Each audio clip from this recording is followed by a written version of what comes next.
Eliasov Deep Sheet. Klikneš mi sem, prosím. Čo to je? Áno, Eliasov Deep Sheet a tam sa stretneme, tam sa spustí video. Dobre? Čaute zatiaľ.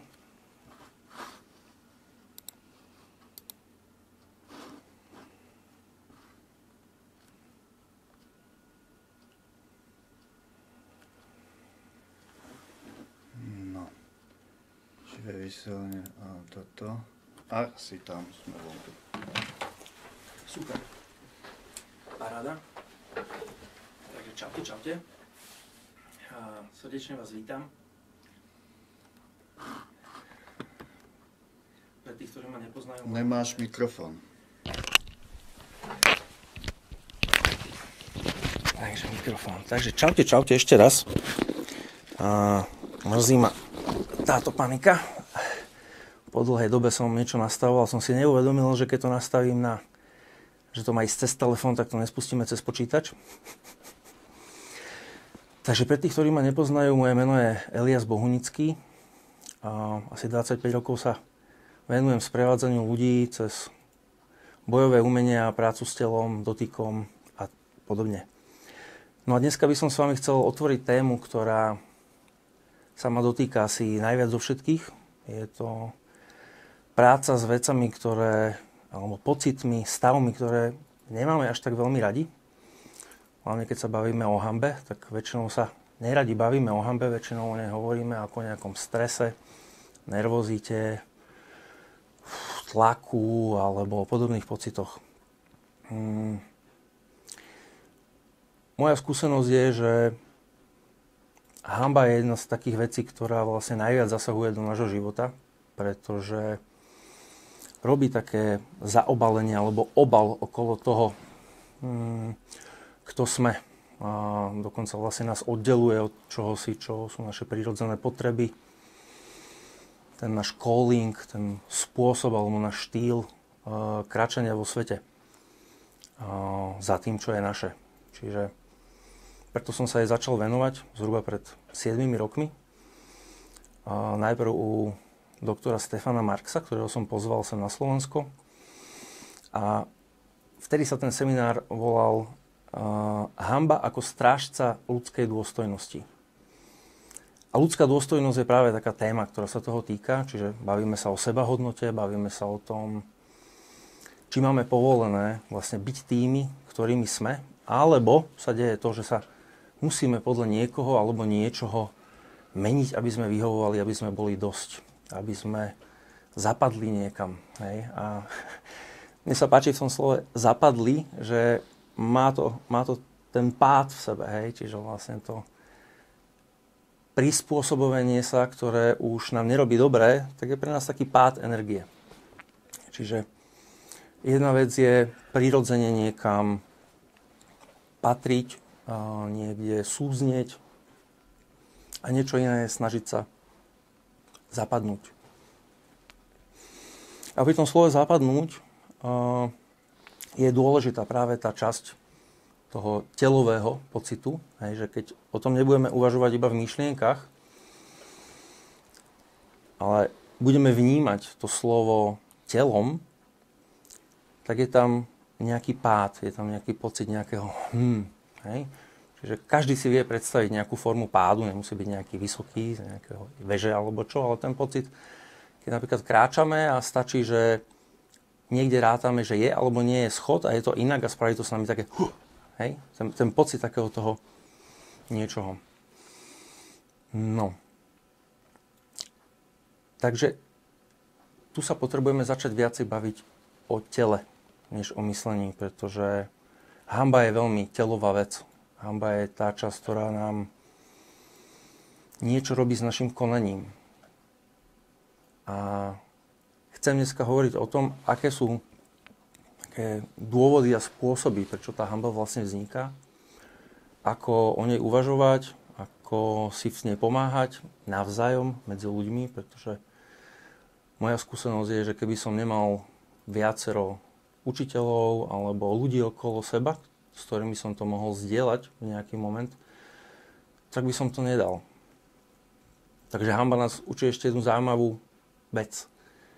Väčšinou vznikla vo vzťahu. A niekedy vznikla vo vzťahu tak, že tam ten človek bol, a niekedy vznikla vo vzťahu tak, že tam ten človek nebol. Čiže v prítomnosti alebo neprítomnosti, ale vzniklo to vo vzťahu. A my to potrebujeme vo väčšine prípadov vlastne zdieľať alebo liečiť vo vzťahu.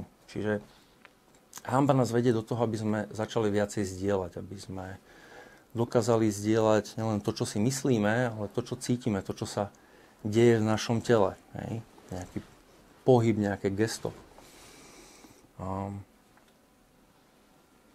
Keď si všimnem teda svoju ruku, ktorá ide, hej, a dám jej čas, dám sebe čas a nebudem o tom myslieť. Dám si dostatok času, hej, a nechám ten pohyb ísť až do konca. A častokrát to je niečo, kde ten výraz tej ruky hovorí o tom, čo je tam pre nás to pravé a to dôležité. Hej. V mojom pohybe je to, že sa vlastne ako naťahujem smerom k vám, k tej komunikácii, k tomu, čo sa tam deje. A keď sa mi tá ruka natiahla, tak zrazu som cítil také väčšie uvoľnenie v oblasti hrudníka, v oblasti srdca. Hej. A ten pohyb vlastne mi pomohol viacej vnímať seba a to, čo cítim, viacej sa ukotviť v tele. Hej. Nehať ísť až do konca. A chvíľku počkať. Takže toto je jeden zo spôsobov,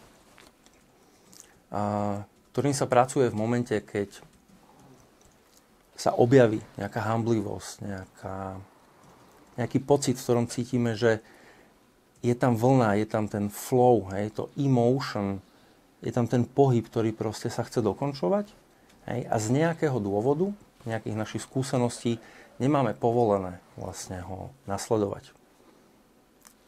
A aby to nebolo dosť, tak v tom pohybe väčšinou niekde k nemu patrí aj zvuk, patrí k nemu nejaký tón. Najmä keď sa bavíme o pocitoch smútku, o pocitoch radosti, o pocitoch hnevu, tak je tam nejaká časť, ktorá chce ísť vlastne a vyjadriť sa. My chceme ísť, my sa chceme vyjadriť nielen v pohybe, ale aj v zvuku. Hej.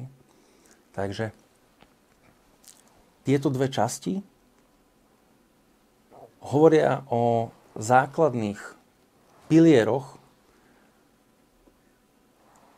kedy sme opečovaní, alebo keď nie sme, tak vzniká nejaká forma zranenia, ktorá keď nie je ošetrená, keď sme deti napríklad objatím, prítomnosťou, alebo dospelí nejakou formou záujmu, toho, že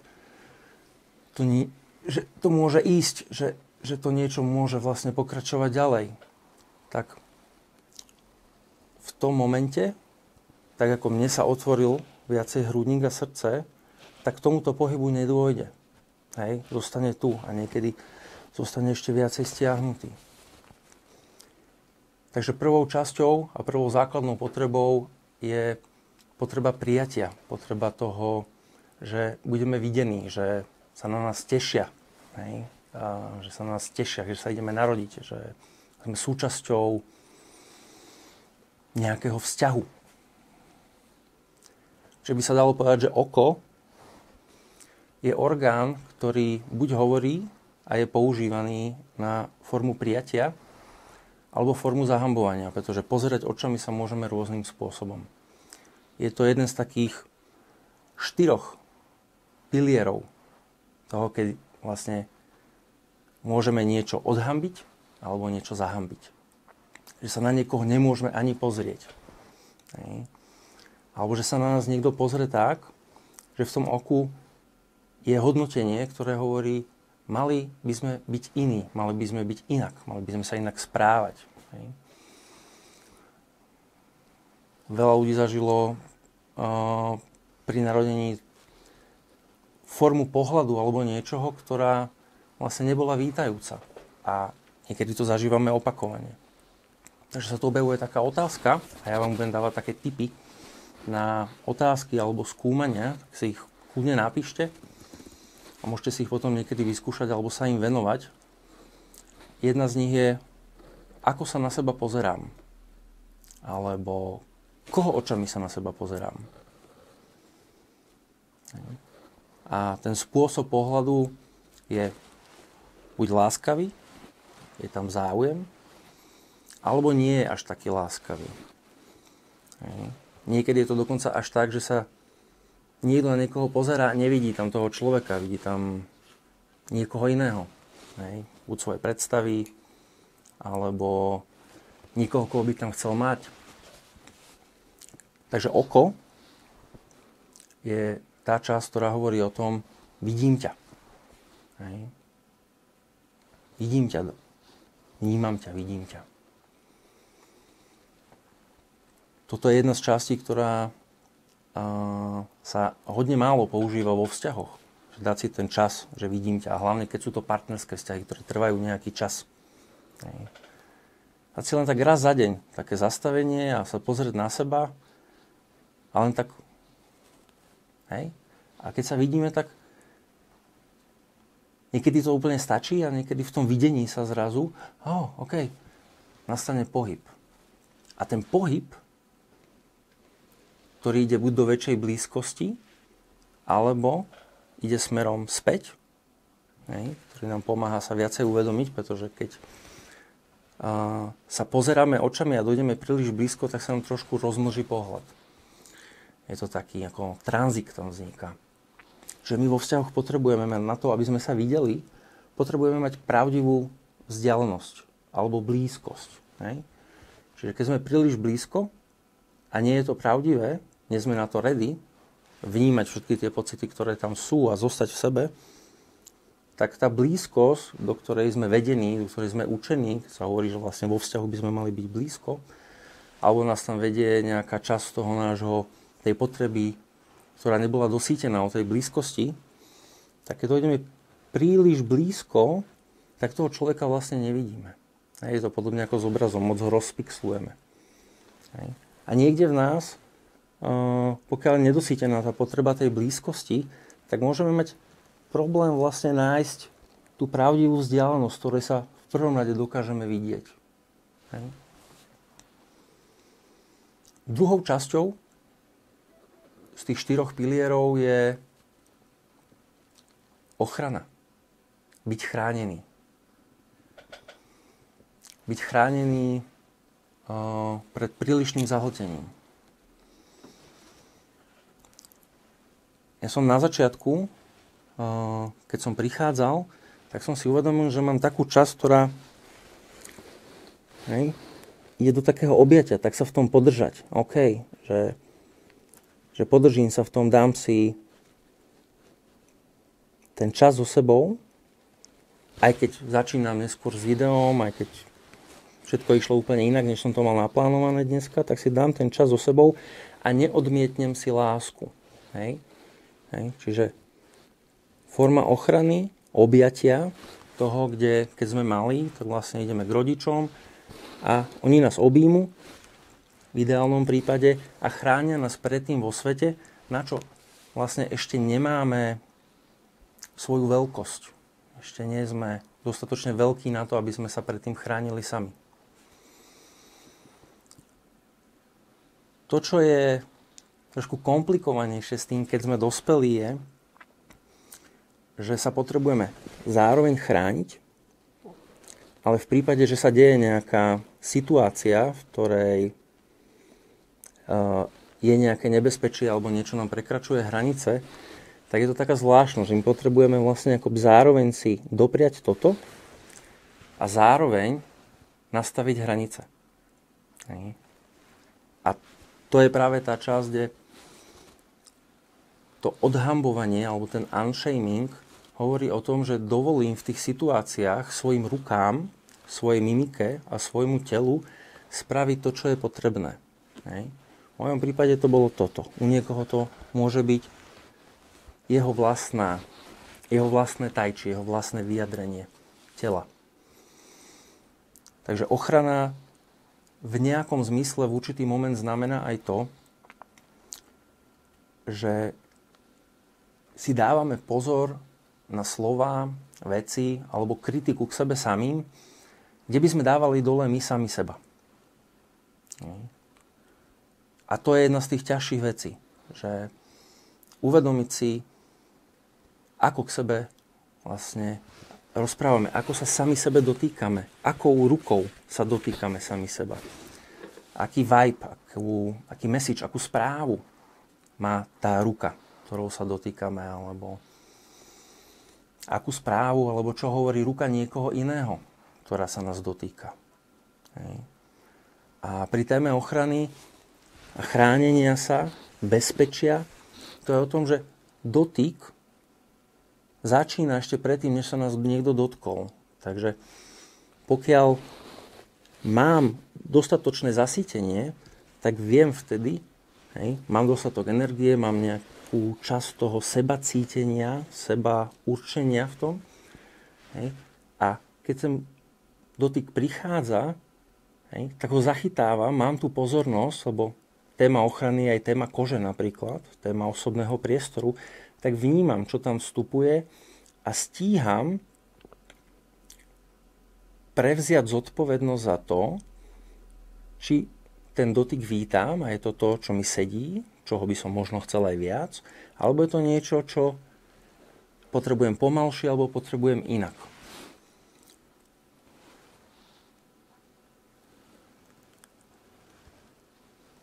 Hej. A vtedy môžem konať rôzne. Keď si na to dostatok času, môžem vlastne sledovať svoju ruku, ako sa ma dotýka. Že či cítim svoju kožu. Pretože ako som hovoril, práca s odhambovaním, alebo inak povedané, s zvyšovaním svojho pocitu osobnej hodnoty do momentu, že sa cítime dosť. Že nemusíme robiť veci, ktoré by boli proti nám na to, aby sme zapadli, aby sme boli dosť. Tak tie sa hodne týkajú toho, ako sme aktívni v tele. A koža, koža na tele, je jedna z prvých vecí, ktorá robí vlastne taký ten prirodzený obal, tú ochranu pred prostredím. Ale nie je to iba ochrana, je to aj vnímanie, je to aj to zachytávanie toho, čo sa deje okolo nás. V momente, keď máme dostatok pozornosti v svojej koži, tak sa začína diať zaujímavá vec, lebo čomu dávame pozornosť, to rastie. Čiže keď si len tak vyskúšate, aké to dotknúť sa niekde, kdekoľvek na tele svojej kože,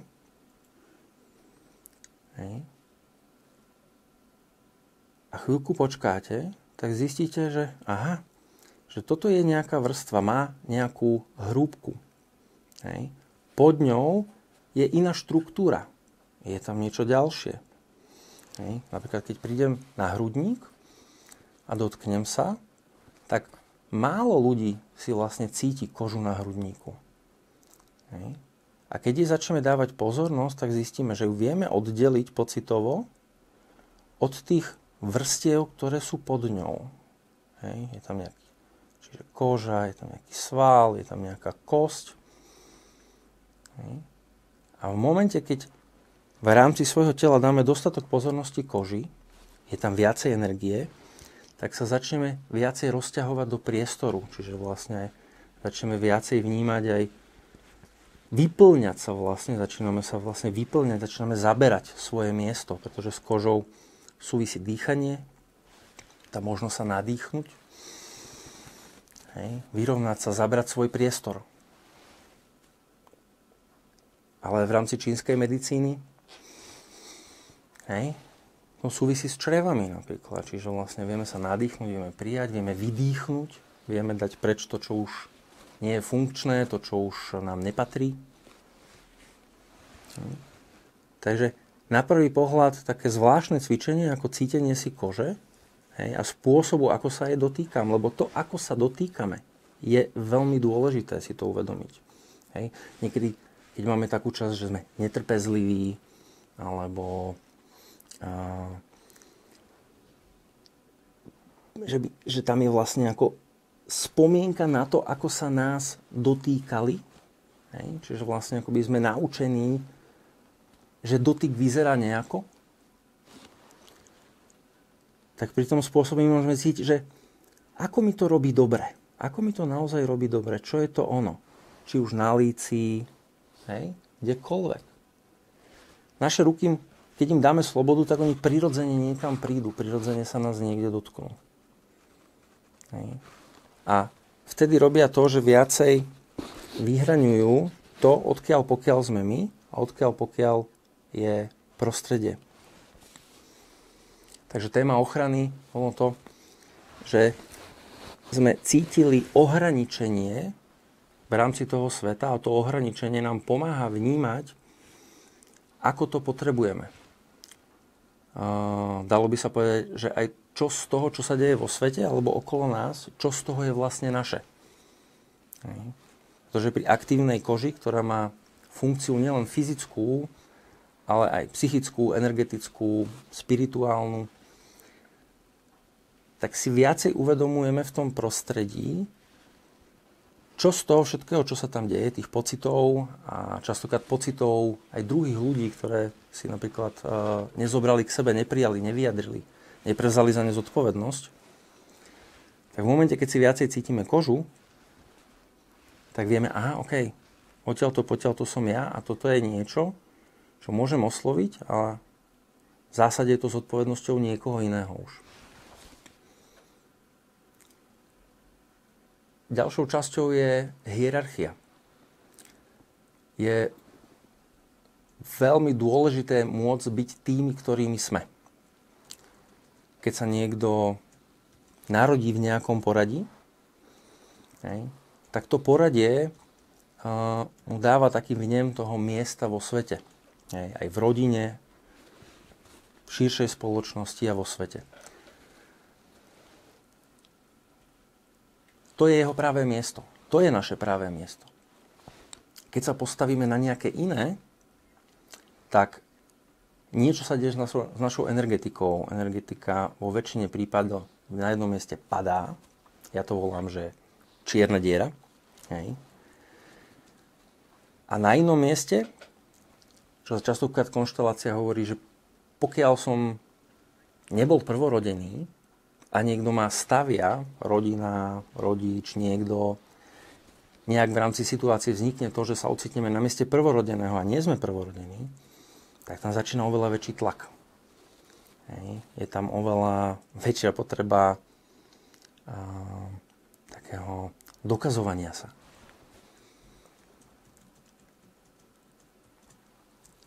Pred pár rokmi, keď som vytváral dračie karty, a tí, z nich, ktorých máte, tak som používal výraz silové miesto.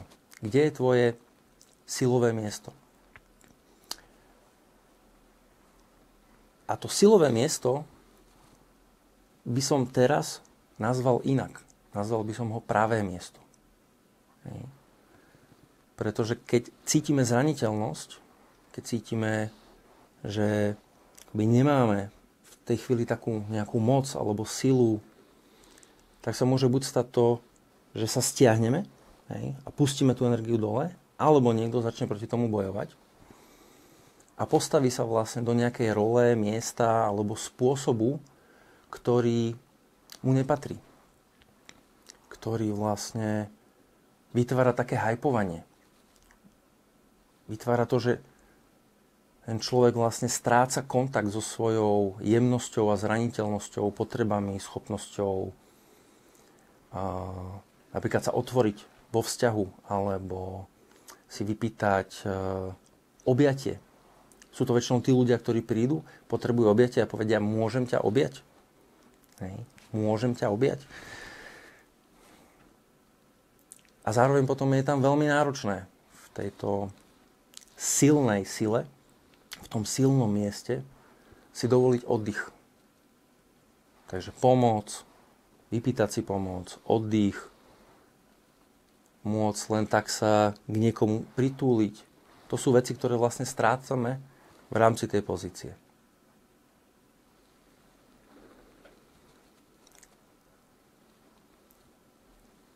Čo je zaujímavé, tak naše práve miesto v rámci tej hierarchie, ktorá zrovna je niekde v priestore, ale aj keby tam nikto nebol, neučujeme my. Učuje ho niečo väčšie. A to väčšie spočiatku predstavovala naša mama a otec, alebo rodičia, alebo starí rodičia, alebo niekto, kto sa o nás staral. Oni predstavovali to veľké. A postupne, ak rastieme, tým, jak si začíname vykolikovať svoj priestor, tak potrebujeme prenášať viacej a viacej, potrebujeme prenášať zodpovednosť na to väčšie, z ktorého pochádzajú aj naši rodičia. Hej? Čiže potrebujeme sa začať spájať so zemou. Potrebujeme sa začať spájať, niekto by to nazval, s vesmírom, slnkom, Bohom, čokoľvek. Čo pre vás funguje. Akýkoľvek názov, ktorý pre vás funguje. A mne sa tam páči taká časť, kde keď si zoberieme vlastne, že s nami hýbe zem na naše miesto, tak cez čo to cítime? Čo je tá časť nás, ktorá vlastne ako na to reaguje? Ktorá získava tie informácie, alebo vlastne je na vlne, získava ten pohybový, vlnový prejav, ktorý tam je. Je to srdce našej panvy. V Qigongu to používame ako hara. Ja osobne navrhujem vnímať to ako srdce panvy. Pretože sme vlastne aj obrázkem je kadečím naučený, že srdce je nejaké. Keď vidíme obrázok srdca, vo väčšine prípadov to s nami robí nejaké zjemnenie alebo otváranie. Hej? A keď si zoberieme pánvu a bedrové kĺby, z druhej strany kostrč, krížovú kosť, a keď si navnímame, že niekde v pánve máme srdce, ktorým sme spojení so srdcom zeme, tak v tej chvíli môžeme aj psychicky, energeticky odísť z pôvodnej rodiny, pretože častokrát tam zostávame kvôli tomu, že niečo nebolo dozdrojované, niečo nebolo tak, ako sme potrebovali, ako sme chceli. A zároveň rodičia nám väčšinou už dali to, čo mohli. Už nám nevedia pre ten moment dať viacej. Takže na to, aby sme sa vedeli pohnúť do života s tým, že tie veci postupne budeme nejakým spôsobom dozdrojovávať, tak to dozdrojovávanie toho, že nás niečo podrží, tak jak v objatí, tak potom tvorí zem. Čiže keď cítim srdce svojej panvy, postavím sa, dám si čas a budem vnímať, OK, nohy, stojím na nohách, fajn.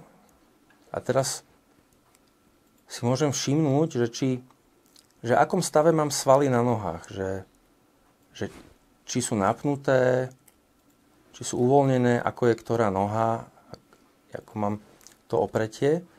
Hej. A keď si všimnete päty, tie kostičky na pätách, čo sú,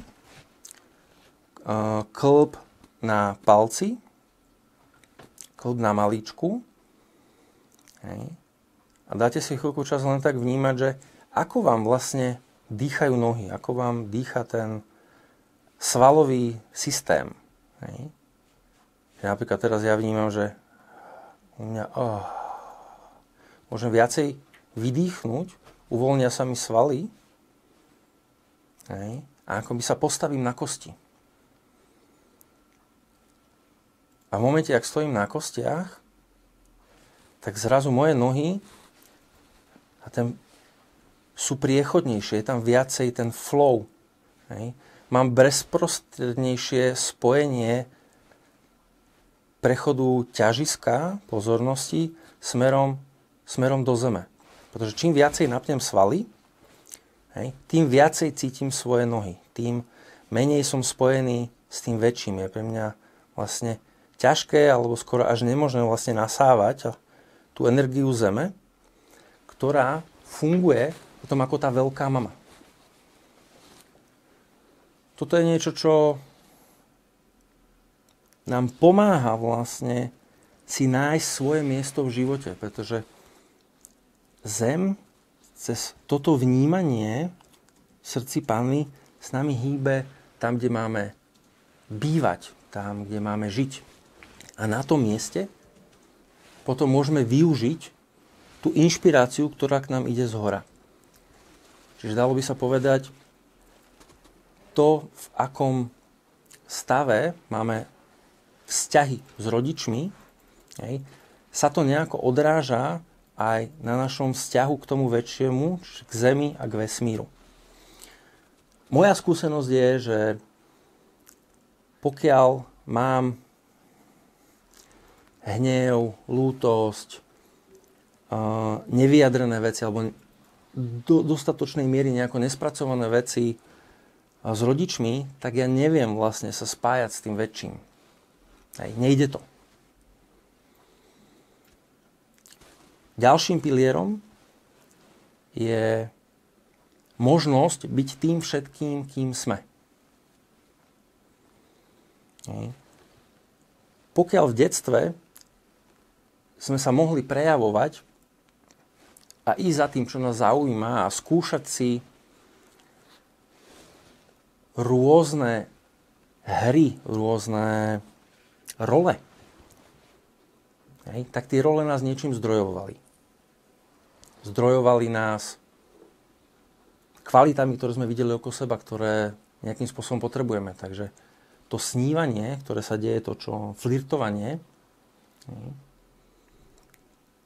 tak to flirtovanie s tým, čo okolo vidíme, je vlastne tá možnosť si z toho zobrať. A tu sa začíname dostávať do témy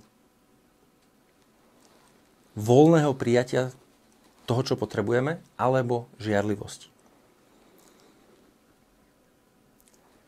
Ja by som vás teraz vyzval, že ak máte nejaké otázky, ak vás niečo zaujíma, ak je niečo, o čom by ste chceli, aby som povedal viacej, napíšte. Hej, aby to mohlo byť viacej o vás tých, ktorí momentálne ste pripojení.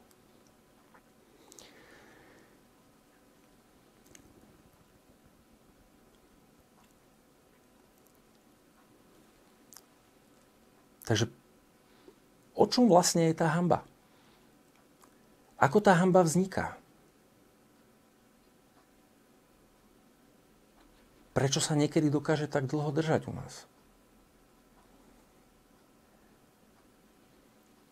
Hanba väčšinou vzniká preto, že keď sme zažili niečo ťažké, niečo náročné, a nemusí to byť rovná trauma. Hej. A nemali sme tam svedka, nemali sme tam niekoho láskavého, kto by tam prišiel a spravil vnímam ťa, vidím ťa. Nevytvorí sa vlastne ten most. Tak problémom v zásade nie je to, že sme zažili nejaké zranenie, že sa nám niečo stalo. To nie je téma hanby. Témou hanby je to, že sme v tom neboli videní, neboli sme v tom rozpoznaní. Boli sme v tom sami. Alebo nám niekto povedal, to není až také zlé. To je OK. Kým sa vydáš alebo oženíš, tak to pominie. A keď si všimnete tie výrazy, takéto tak to je niečo, čo ide z hora dole. Nie je tam to, že keď zažijeme zranenie, tak väčšinou sa cítime viacej ako dole s energiou. Ten záujem robí to, že nám pomáha vlastne výjsť z toho von. Takže čokoľvek to bolo, akákoľvek forma zranenia, tak ten záujem, ktorý tam je, to tzv. Podanie ruky,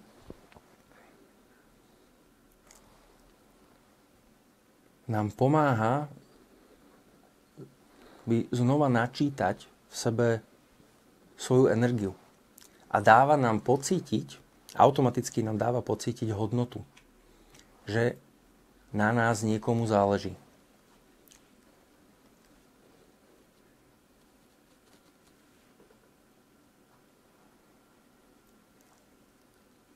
Keď si zoberiete akúkoľvek situáciu, ktorá sa vám teraz deje,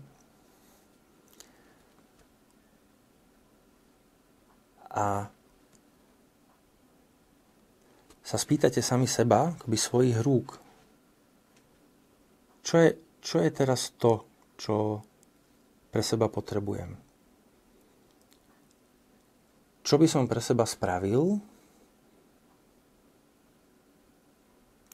keby som sa naozaj miloval? Aký pohyb, koľko pohybu by som si v tom dovolil, alebo koľko ticha by som si dovolil? Koľko nepohybu? Kým by som mohol byť v tej situácii? Ako by som sa mohol prejaviť? Že to môcť byť tým všetkým, kým sme, je, že každý z nás je vo svojej podstate umelec. Ale prejavuje sa to veľmi rôzne.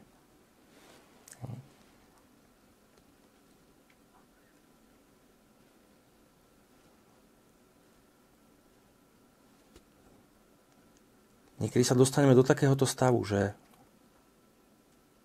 niečo a začneme akoby pozerať niekam. Zasnívame sa.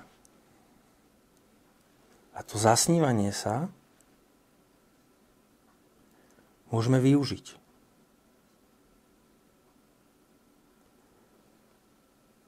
V tom zasnívaní sa je spomalenie. Keď si ho dovolíte teraz na chvíľku, len tak si všimnite, keď pozeráte na obrazovku alebo kamkoľvek, keď to počúvate iba ako zvukový kanál, tak skúste si na chvíľku tak všimnúť, že čo je to, čo v tom zasnívaní sa vám objaví.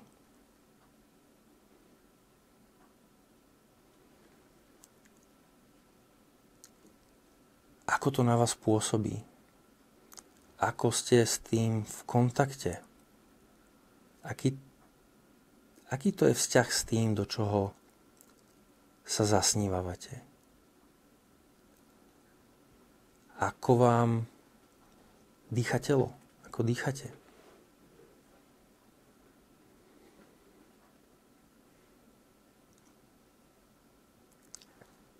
A v takýchto momentoch sa postupne dostávame k tomu, že začíname počuť nejaký tón, alebo hlas, alebo pieseň, nejaký song.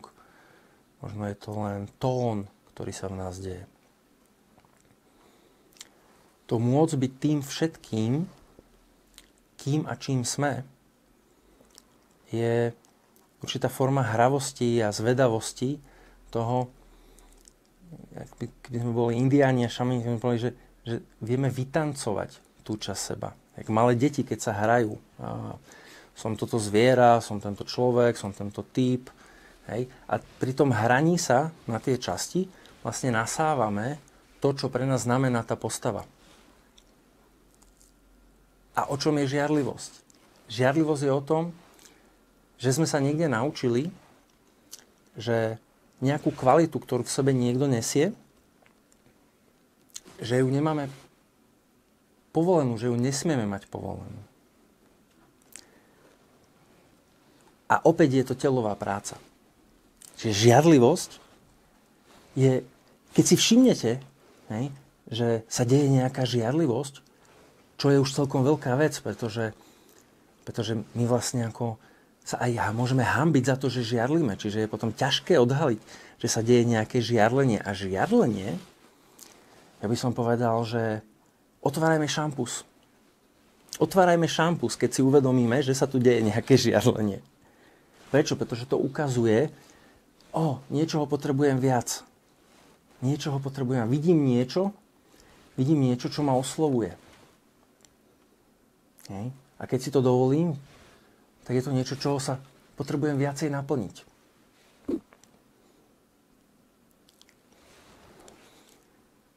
Keď som si pripravoval texty, tak som si spomenul, že je taká pesnička If I Were a Boy.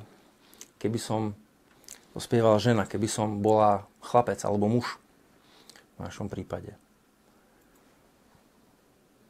A ja hovorím, OK, ale potrebuje to platiť aj opačne.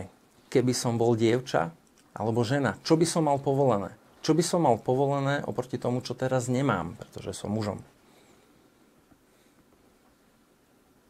A tá kvalita toho, nejakého pohybu, že by to bolo nejaké, A pokiaľ mám silného vnútorného kritika, tak ten pohyb, ktorý budem vidieť, že bude sa mi páčiť a buď po ňom pôjdem, alebo akoby ho chcem zožrať,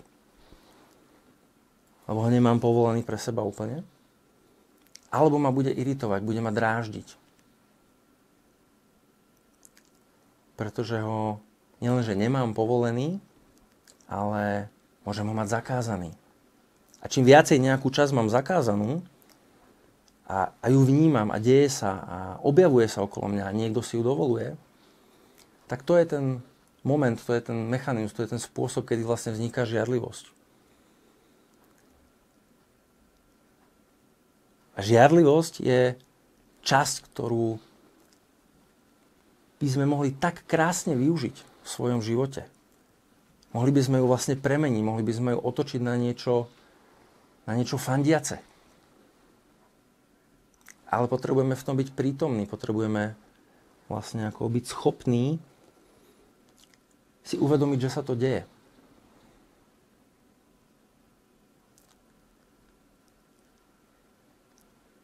Pretože, ako som hovoril, téma oka a zrkadliacich neurónov. Čiže keď mám ten pohľad, keď sa vidím, keď som bol videný, tak sa nám rozvíjali v mozgu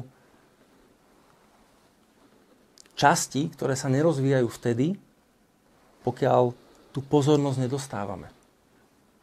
Čiže to je ďalší spôsob, prečo je dôležité vlastne byť videný. David Bedrick hovorí, že pri práci s hanbou je nesmierne dôležité vidieť,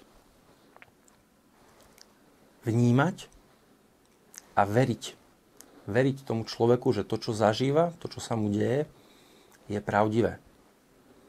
Pretože častokrát sa udeje to, že niekto spraví také, však to, asi som sa len tak pomýlil, alebo deje sa nám niečo zlé a môžeme spraviť také, že však on to tak až, alebo ona to tak až nemysleli. Že to ja som asi len precitlivelý. To je spôsob vlastne, ako dáme preč tú svoju vnímavosť, dáme preč svoje inštinkty.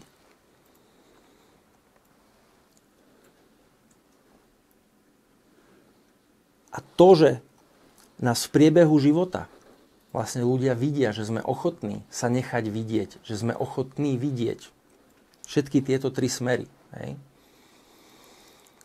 Robí to, že to prepracováva náš mozog. Niečo sa deje s našimi žľazami s vnútorným vylučovaním, doslova.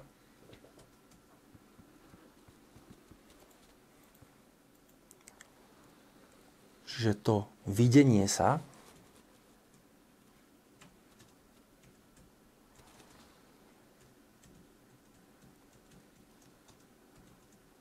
kam až dovolíme tým druhým, ale vlastne aj sami sebe, aby nás videli. Keď si to vyskúšate, to vám tak navrhujem, tak potom zistíme, presne to, Miloš, čo sa pýtaš, že žiarlivosť je vlastne obdiv, že niekto má niečoho viacej než ja. To je fandenie. Ale pokiaľ sme niečoho takého vlastne chceli viac ako deti a zažili sme niečo nepríjemné, tak nám to robí vlastne spomienku na to, že keď budem chcieť toto, keď sa budem takto chcieť prejaviť, všimnite si moje telo, vznikne toto. A u niekoho vznikne toto a u niekoho vznikne toto. Je to spôsob vlastne,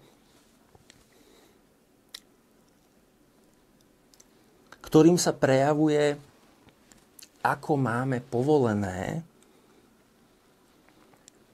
naplňať svoje potreby. Našou základnou potrebou je rast.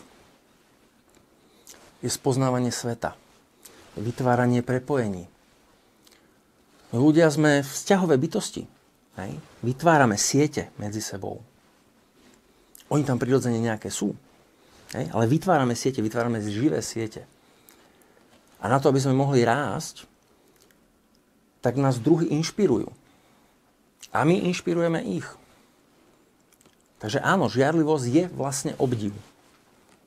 Pokiaľ si to dovolíme. To je veľmi pekná otázka.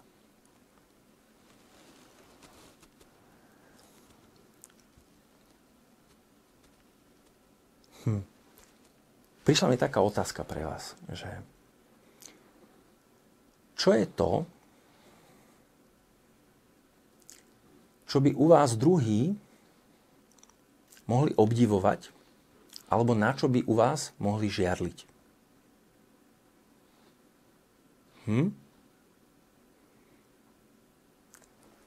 Je to veľmi dôležitá otázka, pretože častokrát sami sebe nedávame taký kredit za niečo, kým sme, alebo čo robíme, alebo čo vieme. Takže pokiaľ sme neboli my nejakým spôsobom ohodnotení, alebo nám nebolo fandené, alebo niečo muselo byť spravené, aby, tak veľmi často zažívame v živote to, že sami sebe vlastne my nedáme tú hodnotu za to, kým sme. A my ju potrebujeme dostávať nejakým spôsobom aj zvonka. Že keď sme v partnerstve alebo v manželstve a ak sa hovorí, že prvou časťou, ktorá to zaklincuje, je, keď začneme niektoré veci považovať za samozrejme. Že niekto niekomu prinesie vodu, spraví kafe alebo čokoľvek. Alebo niekoho objíme, alebo spraví masáž, zaujíma sa. Že ten moment, keď toto začneme považovať za samozrejme, tak strácame ten živý kontakt a ten človek nedostáva späť ten vnem, že toto je dobré, za toto vlastne dostávam späť lásku. Čiže najmä keď sa nám dejú vo vzťahu veci, ktoré sa nám páčia, ktoré sú pre nás dobré, tak je dôležité o tom začať hovoriť, že to si super spravila, alebo to mám rád, alebo dať tam vlastne tú časť, ktorá potvrdzuje. Okay? Niečo to robí, keď vás niekto za niečo pochváli, čo to s nami robí. Okay? A zároveň je tu ďalšia časť toho, ktorá je súčasťou vlastne tej témy žiarlivosti, a to je, ako prijímame komplimenty. Tiež je to jedno z tzv. Cvičení alebo pozorovaní v živote. Že my kompliment môžeme neprijať. Môžeme ho čiastočne prijať, môžeme ho trochu viacej prijať, alebo ho môžeme prijať až tak, že ho budeme vnímať telom. Samozrejme hovorím o komplimentoch, ktoré sú úprimné, nie ktoré sú manipulatívne. Že skúste si všimnúť, akým spôsobom prijímate komplimenty v živote, pretože to je zároveň časť, ktorá hovorí o prosperite. Keď vám niekto povie, si super, alebo neviem, hlavne mužovi, také zvláštnosti, že si pekný. Hej. Alebo žene, si pekná, alebo si múdry. Keď vám toto niekto povie, čo to s vami robí? Je to, že sa otvoríte a príjmete to do tela? Hej. Alebo je tam nejaká časť, ktorá tomu neverí, alebo sa tomu chráni, alebo čo sa tam vlastne v tom deje? Ja ako muž mám časť, ktorá hovorí, alebo som mával otázku, koľkokrát môže žena odmietnúť kompliment? Koľkokrát žena môže odmietnúť kvet? Hej. Pretože niečo to s nami robí. Niečo to s nami robí. Keď my dáme úprimný kompliment a ten druhý vlastne ho nepríjme, alebo veľmi čiastočne, niečo to s nami robí. A to niečo je práve ten pohyb, o ktorom sa bavíme. Ten pohyb, alebo to vyjadrenie, ktoré... Že čo to so mňou robí? Lebo moja skúsenosť je, keď som to nezačal riešiť, nezačal som o tom hovoriť, že dal som kompliment a druhá strana povedal, že ja keby to ani nepotrebovala. Čo sa udeje? Prestanem tie komplimenty dávať.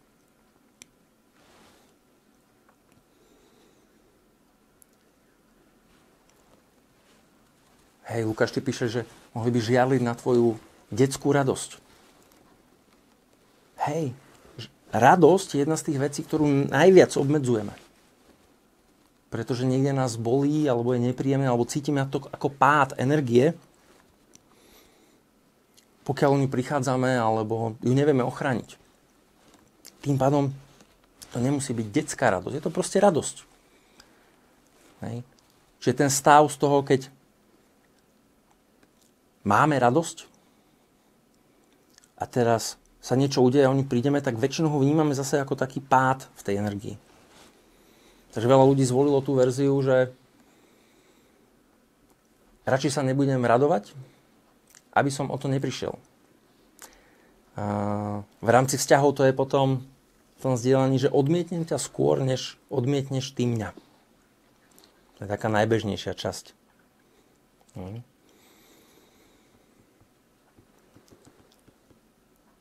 Takže kompliment je taká zaujímavá časť.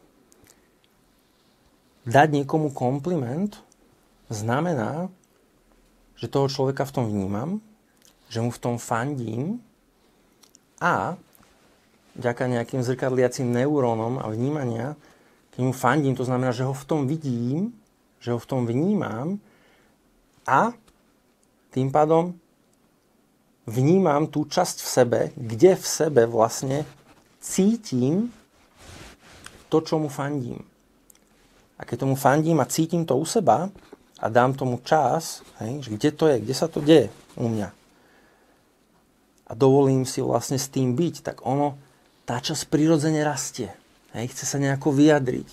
Niečo, hej, môže to byť také, že wow, to si spravil super, alebo máš takéto auto, hej, že wow. A tá časť, keď sa deje žiarlivosť, je opačná. Spraví, že niečo sa deje s našim výrazom. Hej. A je dôležité si to vtedy dovoliť. Hej. Nezahambiť sa za to. Dôležité si to uvoliť. A cítiť tú silu. A ten spôsob vlastne, ako sa dostávame späť k svojej moci, je, že si dovolíme to vyjadrenie telom, keby to bolo napríklad toto. Hej. A všimneme si vlastne, aké máme napätie svalov. Hej. Väčšinou, keď sa to viacej stiahne, tak sa menej dýcha, menej dýchame. Hej. Takže vlastne som tu a môžem to uvoľniť, napnúť. Uvoľniť, napnúť. Hej. A je to také, ako keby som sa rozdýchaval. Hej. Ak my to aj používame, že musel som to rozdýchať. Fú, že rozdýchavam to, že fú. Hej. A to isté aj s tým telom, že vlastne idem, uvoľním, napnem a on sa počase udeje to, že vlastne si dovolím vojsť do tej pozície, kde to je a cítiť tú silu toho. A zase dýcham, uvoľním, dýcham. A to napnutie svalov je také ako keby sme sa napili tej sily, ktorá je v tej ruke alebo v tom tele. Hej? Zoberieme ju, napijeme sa jej až do srdca, do brucha, do panvy. Nadýchneme ju, uvoľníme. Nadýchneme, chvíľku dlhšie podržíme, uvoľníme. A počasie nám vlastne zostane tá spomienka na to, že máme tú silu, máme tú svoju moc v rukách. Máme svoj osud v rukách. Hej. Pretože to je, sa hovorí, že ten detský vzdor, že v nejakom veku začína detský vzdor. OK. Nepoznám veľa ľudí, ktorí by praktickým spôsobom fandili tomu vzdoru. Hej? Lebo ten vzdor je vlastne prejavenie vlastnej sily. Je to prejavenie toho, že niečo potrebujeme inak.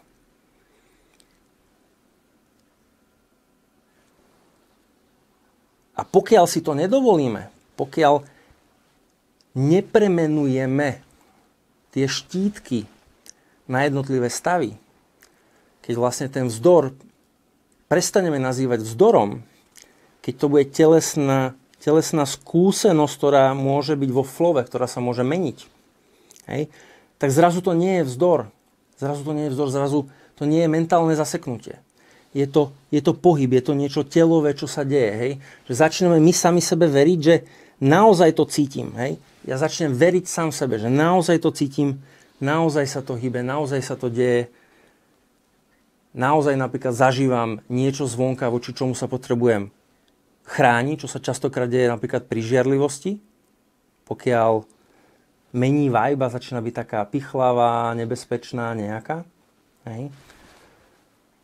A pokiaľ sa tam nedieje vlastne ten útok, tak môžeme reagovať inak, ale potrebujeme vlastne ako dôverovať tomu telu. To naše telo nás nikdy neklame. A čím viacej sme svoji, tak ako Larána píšeš, tak druhým akoby môžeme liesť na nervy. Pretože majú pocit, že to nemajú povolené, nemôžu to, nie sú tak dobrí a tak ďalej. A to je OK, v tom sa môžeme fandiť. Ja ako zrejme nebudem vedieť programovať na počítačoch tak, jak niektorí moji kamoši. A môžem sa iba na to pozrieť, wow, OK, že toto vy viete, fajn. A ja to tak neviem a keď to potrebujem, tak ako súctou využijem vašu službu. Ale keby som tam mal naozaj skutočný, pravý, silný ten calling, pohyb za tým, že toto ma tak veľmi oslovuje, že k tomu potrebujem ísť bližšie, viacej to nasať, začať sa o tom viacej dozvedať, viacej učiť. Hej. Pokiaľ ten calling je pravý, tak vlastne mi to ukáže to telo, ukáže mi to ten rozvíjajúci sa pohyb za tým. Keď sme s nejakým človekom, hej, to môžeme hovoriť, niečo so mňou robí tvoja prítomnosť. Hej, potrebujeme si to uvedomiť. Pretože my pri tom pohybe vlastne zo začiatku my nevieme, čo ideme urobiť. My môžeme mať predpoklady.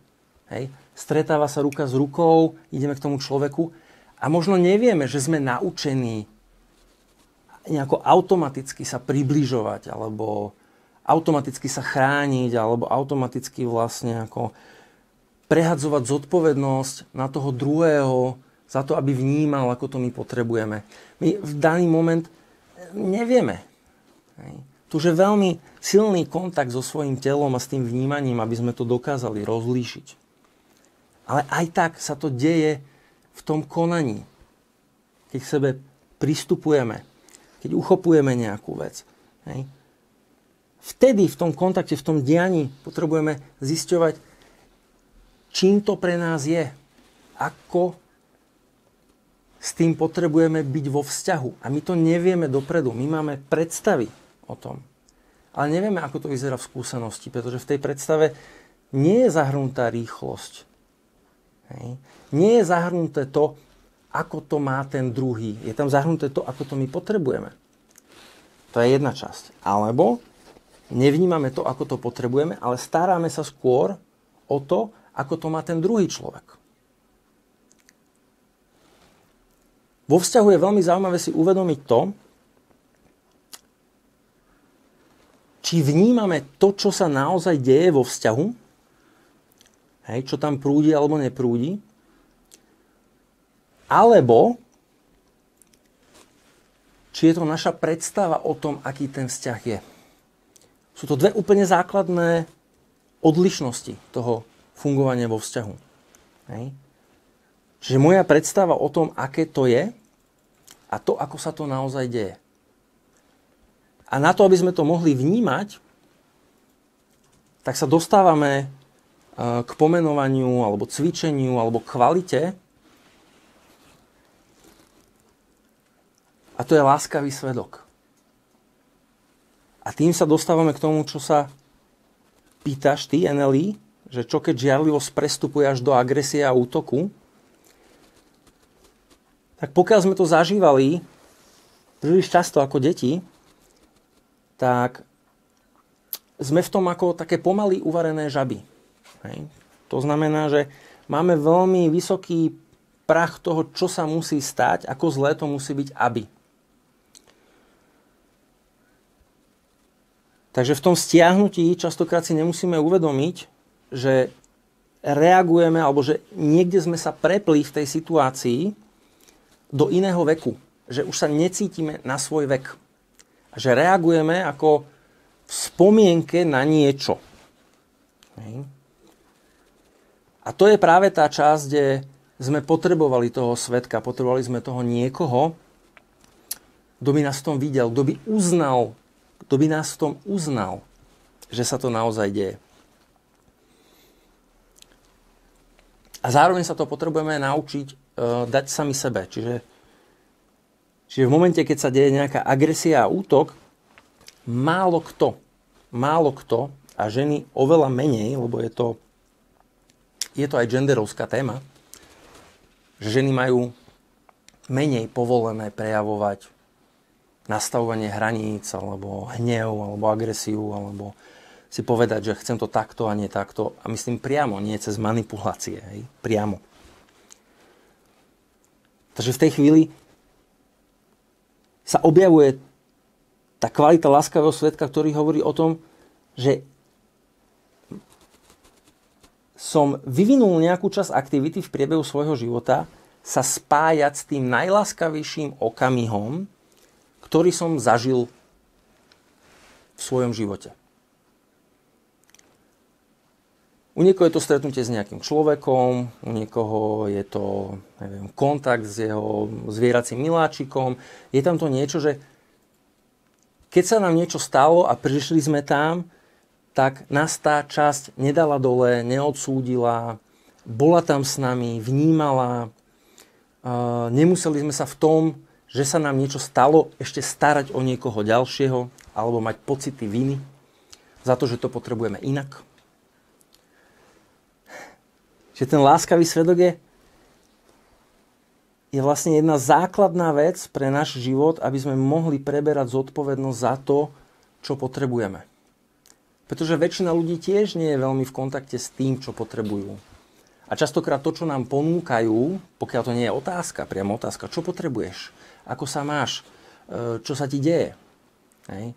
Takže keď nám akoby dávajú nejaké intervencie, tak veľmi často je to ich predstava o našej potrebe. Okay? Takže keď niekto potrebuje byť videný a niekto ho objíme, tak fajn, objal ma, ale nebola naplnená tá potreba toho, že sa vidíme. Okay? Tá potreba toho, že sa vidíme.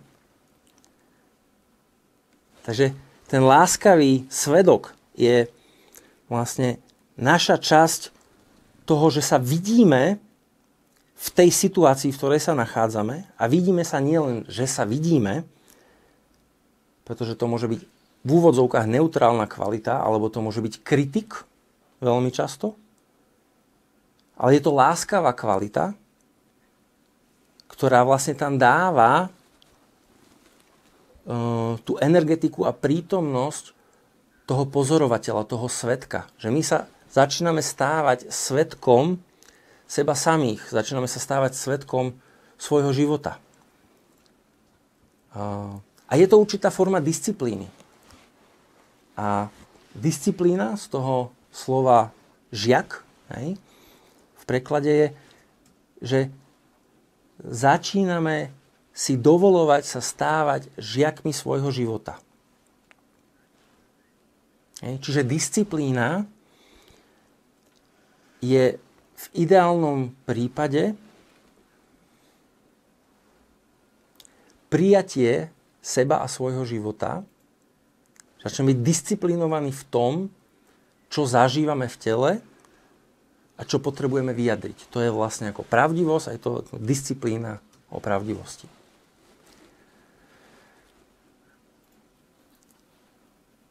OK, takže tu je otázka. Niečo o rozdiele medzi žiarlivosťou a závisťou. OK. Pre mňa pocitovo, keď o tom nebudem iba premýšľať, ale tú otázku zoberiem viacej telovo, tak pre mňa závisť je akoby hĺbší prúser, akoby, je to kvalita žiarlivosti, ktorá je vytúnená takým, jak staré ježibabi a ježidedovia. Hej? Tá závisť je tak... Hej? Žiarlivosť je niečo, kde ešte žiarlim. Hej? Mám moje telo a tým pádom aj vnútorné telo, to emočné telo, energetické telo, vyzerá inak ako v závisti. Keď si skúsite vy sami pre seba spraviť, ako vyzeráte, hej, aké to je, keď žiarlite na niečo, čokoľvek, čo vám prvé príde. Hej, musí to byť nič nejaké obrovské. Že ako vaše telo, ako vyzeráte, keď sa naladím na tú žiarlivosť, že Hej, niekto má, že takto, alebo hej. A čím ten výraz je viacej a viacej zatvorený, tak tá závisť je takéto, že v závisti už začínam aktívne robiť zle. A bude to aj vo fyzickom konaní, alebo je to skôr také skryté nejaké psychoenergetické niečo. Dokonca v rozhovoroch, keď sa ľudia rozprávajú o niekom, keď niekto na niekoho žiarli,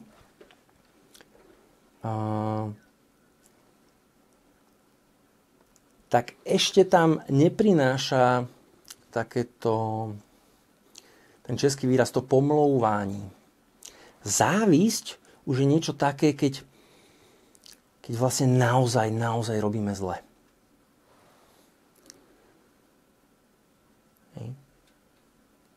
A to je tá časť, ktorú my zachytávame, my ju vnímame tým spodným mozgom, vnímame ju svojim telom, vnímame ju bruchom, že sa to deje. Tá závisť alebo čosi. Hej. A vtedy naše telo, keby sme mali slobodu sa naozaj vyjadriť telovo tak, jak potrebujeme, tak väčšinou naše telo spraví nejakú akciu.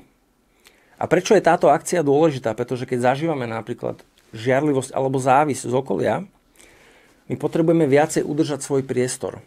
Keby sme sa bavili o vibračnom priestore, hej, tak potrebujeme vlastne túto svoju v úvodzovkách nádobu udržať tak, aby sa nenavibrovala tou žiarlivosťou alebo závisťou zvonka.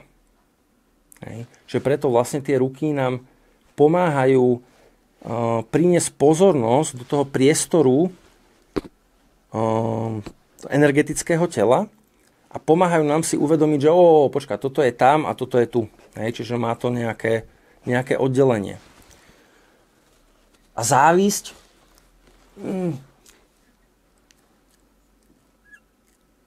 pokiaľ ju zažívame s blízkymi ľuďmi, napríklad v rodine alebo širšej rodine, tak častokrát je veľmi náročné s tým niečo robiť, pretože máme strach z toho, čo to urobí, čo to otvorí, čo sa tam vlastne stane. A čím viacej máme povolené si udržať svoj priestor, tú svoju ochranu, tým viacej možností máme komunikovať to, čo sa deje. Hej, môžeme povedať, že ty na mňa závisť, ty na mňa žiarlíš, alebo že ty mi chceš zle, niečo, to cítim. Hej, a to je vtedy, keď ten priestor nemám dostatočne vyplnený sebou. Hej, čím menej hustý mám ten energetický priestor, tým je pre mňa náročnejšie komunikovať tak, aby som tomu druhému v tom pomohol alebo videl. Hej. Tým je to náročnejšie, tým viacej sa potrebujem chrániť. A tým to dokáže byť potom viacej odmietajúce. Čím plnší máme ten priestor, tým ľahšie sa nám komunikuje to, čo by toho človeka v tom mohlo uvoľniť alebo povzbudiť. Hej. Čiže my sa, zase je to tá časť toho, že potrebujeme sa v tom postarať o seba. Vo vzťahu je to vlastne o tom, že že pre teba spravím tú veľkú vec, že sa o seba čo najlepšie postaram. A keď to spravia obidvaja a prinesú tam tú časť, kde vlastne potrebujú už toho druhého, pomoc, objatie, čokoľvek. Hej. Čiže ja pre teba spravím to, že sa o seba čo najlepšie postaram, pravdivo.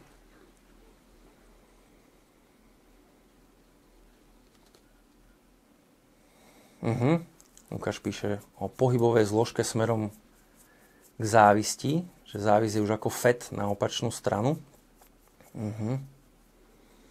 Žiarlivosť má ešte smer k tomu. To je zaujímavé poňatie. Hej. Žiarlivosť je vlastne niečo, kde začína vznikať trans, ale ešte ako tak vnímame, ešte nás to nezožralo. Tá časť. Závisť, áno, to už je taká časť, kde vlastne sme stratili kontakt so sebou. Že vlastne my už nevieme, kto v tom sme. Vlastne to už je naozaj fet, je to trans taký veľmi špecifický. Hej. A je to také, závisť vnímam ešte aj tak, že je to akoby niečo, čo chce ukradnúť. Hej. Že to už akoby, že to chcem ukradnúť a že a bude tam, že tak keď to nemám ja, nebudeš to mať ani ty, alebo keď to ty máš, tak ja ti to ukradnem, aby si to nemala alebo nemala, budem to mať ja. Je tam takéto niečo, tam je také iné.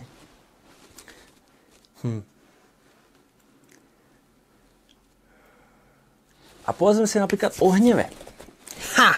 Hnev je veľmi zaujímavá časť na to, aby sme zmenili nálepku. Keď si zoberieme hnev, ja vnímam tie veci, že to je ako nejaký balíček čohosi.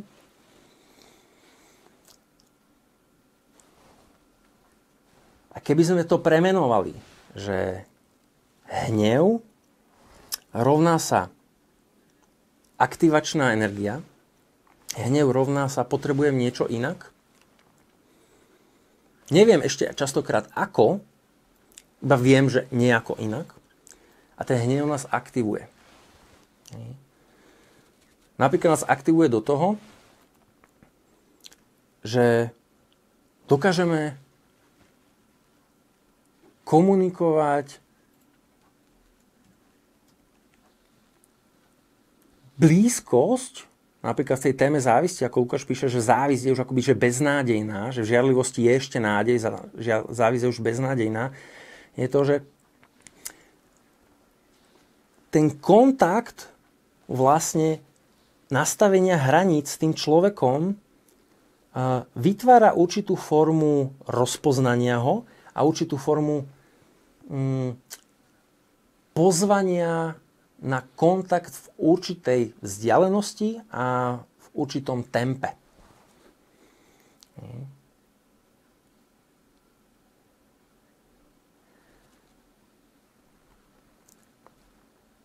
A vždy, keď do toho prinesieme to telové vedomie, keď si ho dovolíme, tak všetky tieto stavy vlastne zmiznú im tie pomenovania. A to je jedna z veľkých vecí, ktorú som si uvedomil a ktorú vám chcem priniesť, že tie nálepky zrazu zmiznú. Prečo? Pretože keď niečo príjmem a zistím, že to má pohyb, má to nejakú zvukovú vlnu, má to nejaké vyjadrenie, tak potom ako píše Tomáš, že aby som nemusel závidieť, tak vlastne ako si uvedomujem akoby tú motiváciu a ten pohyb, motion, mne sa páči to slovo motivujúci, akoby motion, že ma to rozhýbava. Hej. A zároveň naozaj je dobre si uvedomiť to, že v momente, keby sme sa dostali do závisti,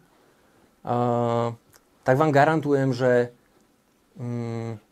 v závisti nevieme o tom, že sme v závisti. Lebo je to too much, vypne nám to poistky. Takisto aj o hanbe je to podobné, že keď je hanba príliš veľká, príliš silná, tak o nej nevieme. Hej. Je to, že vypneme.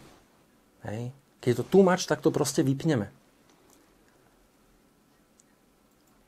A vtedy o nej nevieme. A so závisťou je to podobné. Aj s hnevom je to podobné.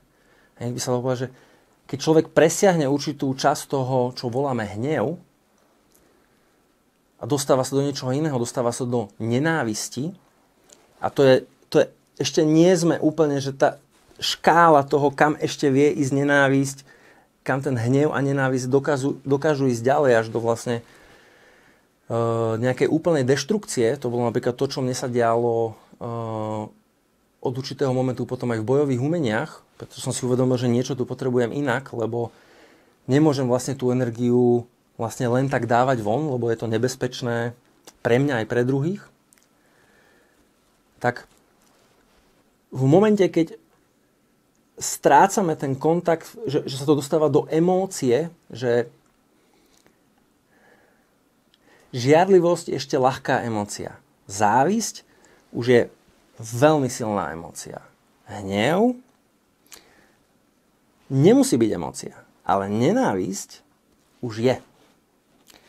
Čiže keď hnev zoberieme ako, že to je pohybová energia, ktorá nás vedie zlepšiť si podmienky v živote, vo vzťahu, v práci, v rámci prostredia. Ja môžem niekde sedieť a zrazu niečo ma so mnou začne šiť. Hej? Moja babička hovorila, že čo to s tebou šije? A si môžem uvedomiť, že potrebujem otvoriť okno, alebo potrebujem zatvoriť okno, potrebujem sa ísť napiť. Potrebujem presunúť nábytok napríklad. Hej. Častokrát ľudia, dlhé roky som robil feng shui, častokrát ľudia majú rozdelený priestor akoby, na základe toho, ako sme si zvykli na tie príkazy a zákazy v svojom živote.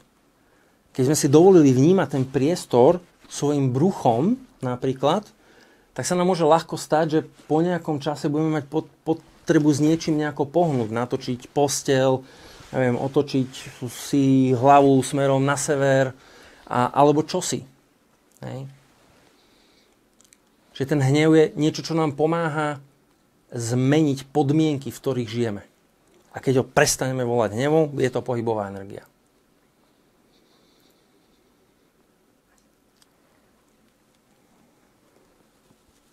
Čím menej máme povolené prirodzené vyjadrovanie dynamiky, voláme to autenticita, tým viacej to v sebe kopíme a tým viacej sa vlastne zväčšujú tie nálože emócií, ktoré sú tam. Ku koncu výcviku s hanbou som mal takú potrebu vlastne pomenovať, že čo tu v našom prostredí, v rámci Slovenska, že čo v tej našej slovenskej bubline, že akú to má príchuť, čo to je za to niečo, čo to tu je, že čo to je. A ja som musel ísť na Lomnický štít, priatelia. Musel som ísť na Lomnický štít, aby som sa spod tej kupoly, alebo z tej bubliny dostal hore. Hej? A tam som sa mohol nadýchnúť a mohol som sa vlastne pozrieť na to z vrchu. Ľudia to niektorí zažívajú s tým, že prejdú do inej krajiny, pozrú sa na to vlastne. A toto všetko vytvára tú kvalitu toho láskavého alebo iného pozorovateľa. A ja som si vtedy na tom Lomnickom štíte uvedomil, že wow, to, prečo tu mám tak náročnú situáciu na Slovensku je, že tá hlavná príchuť v tom našom poli je nenávistná žiarlivosť. Hej. Čiže si zoberte, koľko je v tom hanby, koľko je v tom vlastne zákazov sa vyjadrovať, zákazov vlastne potrebovať, čo potrebujeme. Hej. Veľa sa hovorí o tom, že o našich tieňoch, o tieňovej strane, alebo že niečo je skryté a tak ďalej. Čo je to v tieni? Čo je to skryté? Pretože aj keby to bola zúrivosť, nenávisť, žiarlivosť, čokoľvek z týchto vecí, tak keď ideme s tým do esencie, tak je to potreba vlastne naplniť tú esenciálnu potrebu. Hej. Čiže čím menej to máme povolené, tým sa to zvyšuje. Andrea, že ako naplníme svoj vlastný priestor? No u každého to môže byť niečo iné, ale v zásade je to o tom, že si dovolíme komunikovať so svojím telom, že si dovolíme vlastne sa vyjadrovať cez telo. Tým začíname zaplňať svoj vlastný priestor. Čím bezpečnejšie sa tam cítime, tým radšej sa tam vraciame, tým radšej tam sme. Čiže pri tom zaplňaní svojho vlastného priestoru sa dostávame k dvom častiam. Jedna je tá potreba naplniť, nasýtiť sa tým, čo potrebujeme. Či už sú to medziľudské vzťahy, alebo dovolenie si tej vlastnej autenticity, ktorá je tá tvorivosť nejaká. A druhou časťou, že potrebujeme vedieť nastavovať hranice, aby nám ten vlastný priestor nikto nevykrádal. Všimnúť si, ako narábame so svojou energiou, že kde vlastne nám plynie, akým spôsobom nám plynie tá energia. Čiže to sú dve základné časti. Pretože zaujímavé pre mňa je, že keď človek začne vlastne byť vedomejší v práci s hanbou, začne byť vedomejší s tou svojou vlastnou osobnou hodnotou, tak jedna z prvých vecí, ktorá sa udeje u každého človeka, je, že skôr, než si začne naplňať tie hlboké potreby, tak začne nastavovať hranice. To je tá časť, kde sme sa hovorili o detskom vzdore alebo čomkoľvek ďalšieho. My začneme vlastne v prvom rade nastavovať hranice tomu, čo nám nerobí dobre. Lebo to je to, čo nás potom vlastne vydefinováva v tej situácii.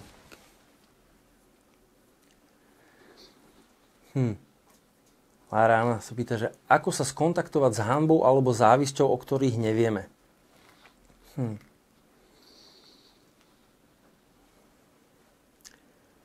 No napríklad takouto otázkou, že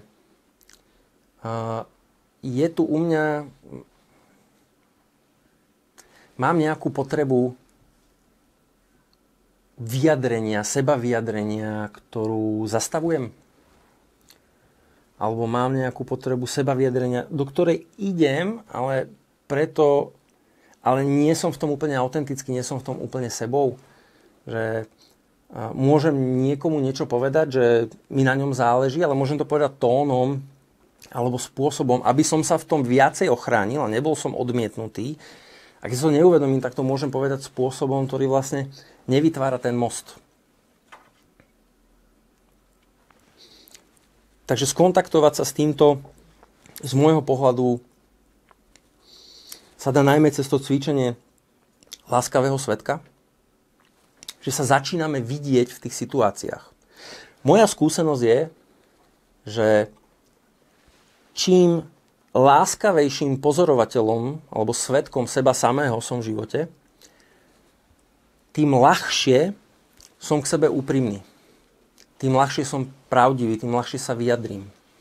Čím menej takéto láskavosti alebo toho fandiaceho priestoru mám, tým je to pre mňa náročnejšie. Vidieť niektoré veci, vidieť to napríklad, kde nie som úplne pravdivý, kde možno klamem, kde som v inej roli, než mi prislúcha v danej situácii. Takže byť s ľuďmi, ktorí nám fandia, je veľmi dobré.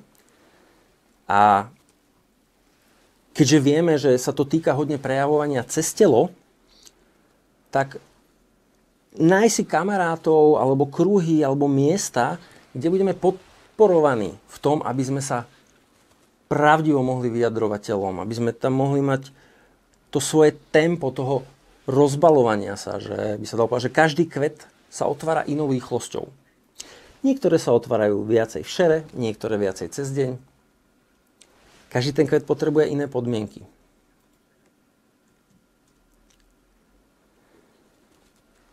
A Oliver píše, že ísť do tela na chvíľu. Ono to je taká zaujímavá časť v tom, že my keď vojdeme do seba a skontaktujeme sa akoby s tým svojím jadrom, s tým takým, niekto by mohol povedať, že svojím najhlbším bodom.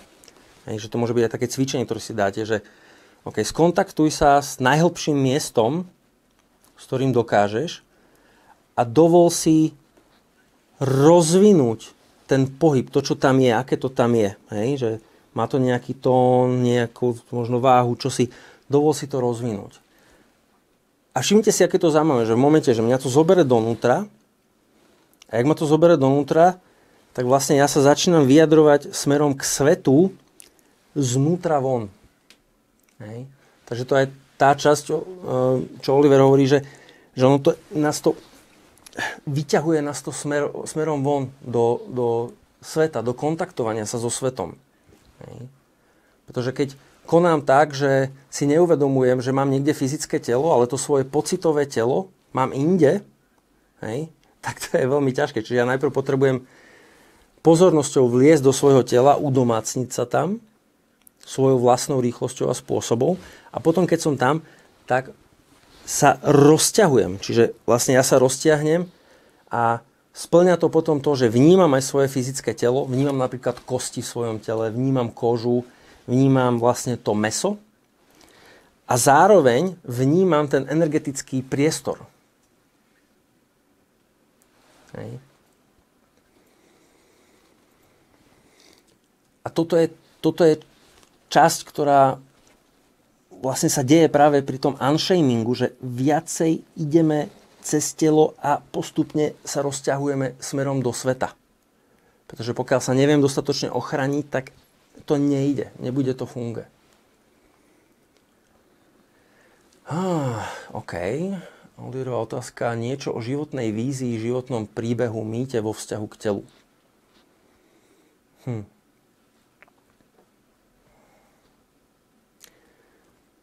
OK.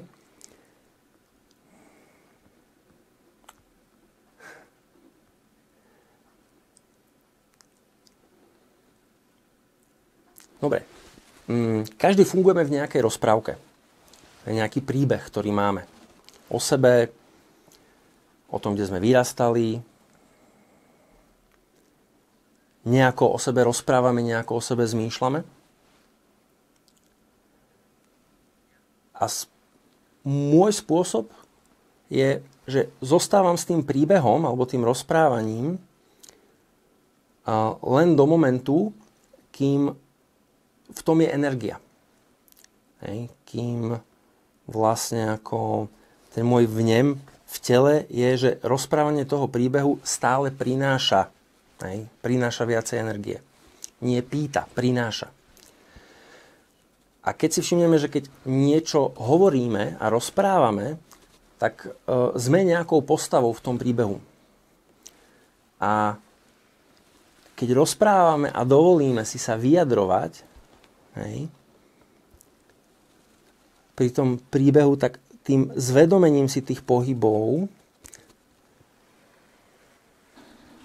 sa dostávame kam si hĺbšie. Akoby začína míznúť príbeh a začína sa objavovať viacej esencia. Esencia, kvalita. A keď si dovolíme vlastne s tým byť, tak hĺbšie pod tým sa nachádza náš mýtus, náš životný mýtus. Väčšina vecí v našom živote sa dá veľmi dobre vyriešiť tým, že sa dostaneme do tej esencie. Že si uvedomíme, akú kvalitu vlastne tam potrebujeme, čo je tá naša potreba tej kvality. Ale potom sú situácie, kde človek s tým robí, snaží sa, opakovane sa niečo vracia a vracia a vracia. A už nám nepomáha vlastne zostávať len s tou esenciou. A vtedy potrebujeme ísť kúsok hlbšie. Potrebujeme vojsť do takého zasnívaného stavu, ktorý nás z tej esencie privedie tomu nášmu mýtusu životného. Hej? Čiže mýtus je to, čo je ešte hlbšie pod esenciou. Čiže vlastne k mýtusu sa nevieme dostať myslením, nevieme sa k nemu dostať tým bežným chcením. Že najprv potrebujeme mať povolené vlastne spoznať tie kvality v tele, dovoliť si ich vlastne cítiť a prijať a cez ne postupne, ak pôjdeme hlbšie a hlbšie a hlbšie, ale to hlbšie a hlbšie je pre každého iné, hej, musíme si to predstavovať, že to len smerom dole, hej, tak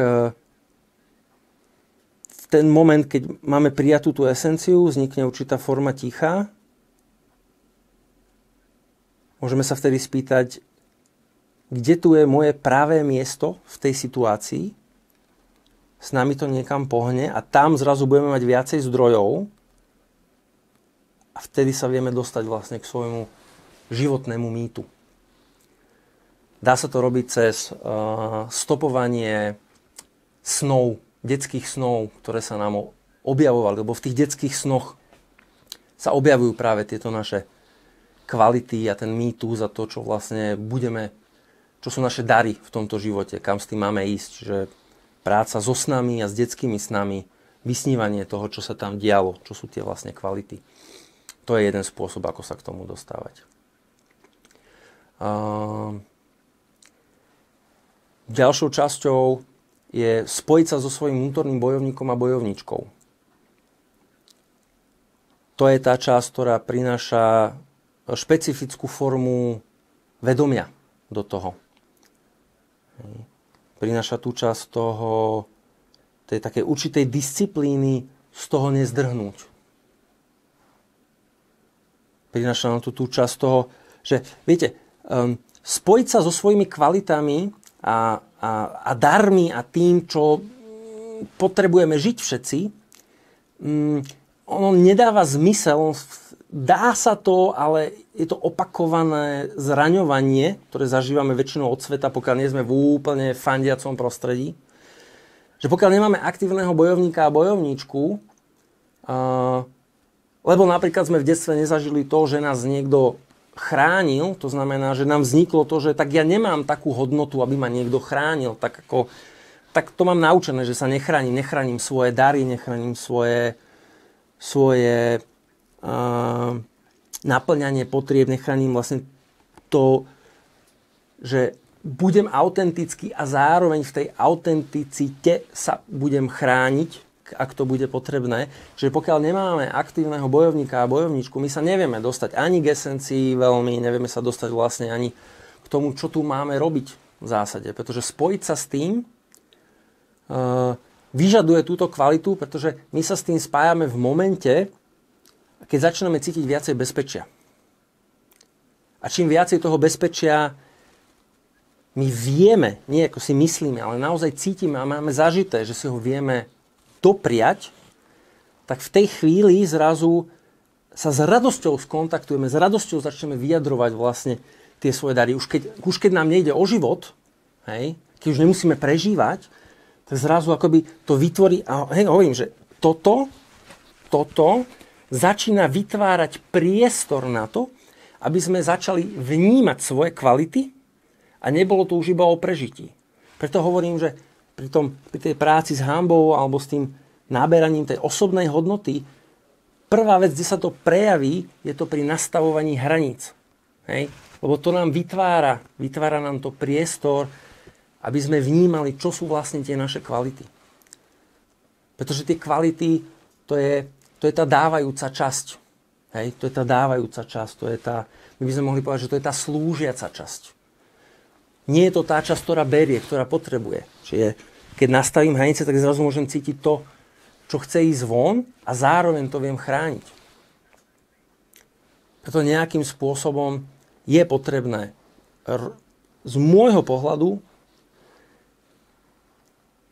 veľmi zavážiť, či máme reálne skúsenosti v tele, že sa vieme ochrániť. Okay? Keď to máme ten zážitok, je to niečo úplne odlišné. Je niečo úplne odlišné, keď chytím do ruky meč a cítim, čo to so mňou robí. Hej. Takmer okamžite to prináša pocit nejakej hrdosti. Pocit toho, že sa vieme o seba v tom postarať. Pravdivo smerom k svojim potrebám. Je to niečo, čo v našej kultúre nie je veľmi známe. Pretože keď sa bavíme o hanbe, tak jedna časť je hanba, druhá časť je zahambovanie. Zahambovanie je niečo, čo sa aktívne deje, kde niekto vlastne ma aktívne dáva dole. Hej. A ja môžem cítiť hanbu aj vtedy, keď sa to nedeje. Preto je dôležité v tých vzťahoch aj rozlišovať. Hej. Že cítim teraz hanbu, hanblivosť, alebo naozaj ma niekto v tej situácii dáva dole, alebo že čo sa tam vlastne deje. Hej. A potom v rámci toho spojenia s vnútorným bojovníkom a bojovníčkou, keď ja už nejako viem ochrániť svoje hranice, tak je to, že keď ja vidím, že niekto niekoho dáva dole, niekto niekoho zahambuje. Hej. A nič s tým neurobím. Ja si to odnášam so sebou. Stávam sa svedkom, stávam sa vlastne spolupáchateľom toho zahambovania, ktoré sa tam dialo. Čiže akokoľvek sa na to budeme pozerať z ktorejkoľvek strany, tak vo finále sa pri práci s hanbou vždy dostaneme k tomu, že potrebujeme rozvinúť telovú pozornosť, potrebujeme rozvinúť vnútorného bojovníka a bojovníčku a u každého to má svoj spôsob a svoj prejav. Niekedy tá postava vnútorného bojovníka alebo vnútornej bojovničky môže byť silný, hej, nejaký tvor. Môže to byť zviera, medveď, niečo. Ale niekedy to môže byť aj niečo, čo by sme nečakali. Môže to byť nejaký, vymyslím si, zajačik. Hej. A čo je takou jednou z tých kvalít toho zajačika? On vie odhopsať. Hej. Čiže napríklad jedna časť tej kvality pre toho bojovníka a postarania o seba je, že odhopsáme alebo vytvoríme si vzdialenosť v tej situácii, v ktorej nebudeme tak stranzovaní a tá väčšia vzdialenosť nám pomôže väčšinou nejakým nádychom si uvedomiť, že tam som bol zamrznutý alebo niečo sa tam dialo. Hej. Čiže vnútorný bojovník a vnútorná bojovníčka, keď sa s tým budete hrať, si len položíte otázku, okay, že aká predstava bojovníka alebo bojovníčky alebo nejakého takého sa mi teraz objaví? Čo sa vám objaví? Ako to vyzerá? Hej? A ako sa to hýbe? A zase, keď pôjdeme do toho telom a v nejaký moment to spomalíme, tú akciu, tak sa začíname vlastne skontaktovať s tou danou kvalitou. A to môže byť čokoľvek. Hej? Ten unshaming vlastne prebieha týmto spôsobom. A prebieha aj v tom, že keď niekoho vidím, že to skúša, tak mu poviem, že wow, to je zaujímavé, že ukáž mi alebo povedz mi o tom viac. Hej, to je spôsob, ako môžeme vytvárať to pole.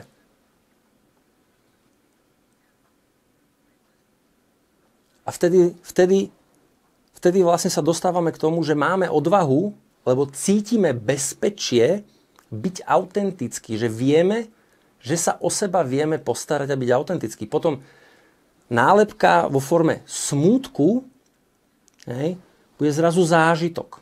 Iba nepoviem, že som smutný, hej, lebo väčšinou, keď to poviem, tak ľudia zostávajú in between.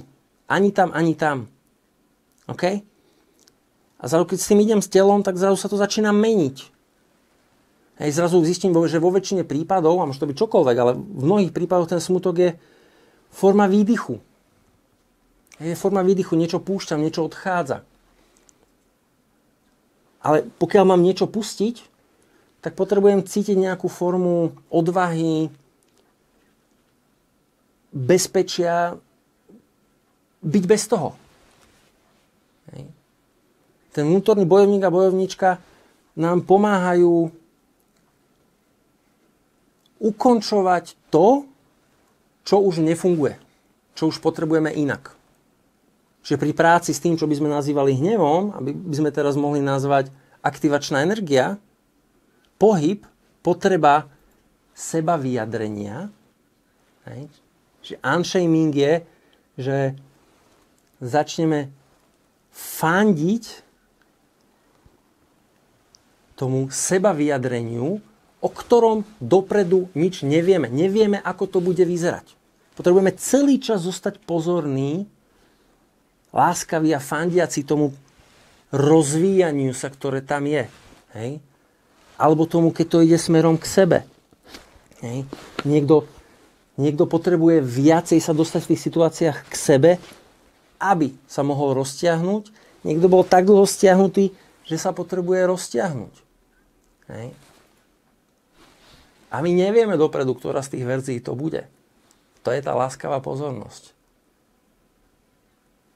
Že naša predstava o veciach a to, ako sa to naozaj deje, ten rozdiel a tá podpora seba v tom, ten bezpečný priestor, to všetky tie piliere, o ktorých som hovoril, je, že ja si verím, že cítim, čo cítim. Ja si verím, že to je v poriadku. Možno nechápem ešte kontext, ale viem ten kontext pochopiť cez to, že to rozviniem. Že si dovolím sa vidieť v tej situácii láskavo.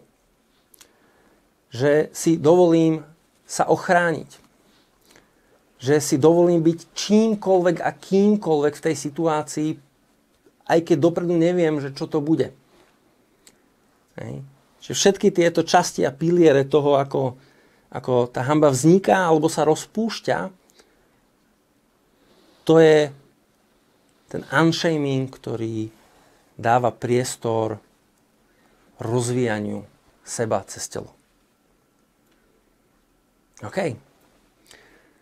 Tak mám pocit, že sa blížime k záveru. A mám pre vás jednu takú ponuku.